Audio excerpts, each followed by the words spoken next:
In news overseas, the Dead Sea, the lowest spot on Earth, is getting lower. With less rainfall than average this year, experts say the water level could drop more than 1 1/3 meters by October. But the lake's shrinkage is not just a reflection of drier weather and increased water use. It's a prediction of a future mega drought. Faith Lapidus has this report. The Dead Sea, on the border between Israel and Jordan, is slowly shrinking and sinking, losing a meter of depth each year.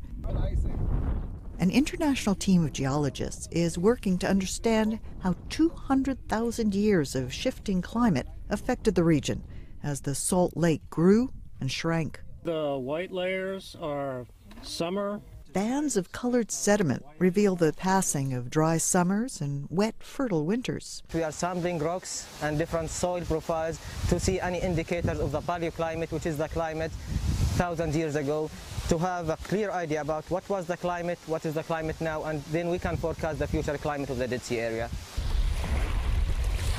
The scientists are gathering soil and water samples from the eastern shore of the Dead Sea and from the rivers and streams that flow into it. We want to learn what's going on in the Dead Sea in terms of how much water from the eastern side and what is the composition of water and what is the composition of sediments. We can't understand without this the changes that we see in the Dead Sea, and therefore we can't understand the climate without knowing what is going on here.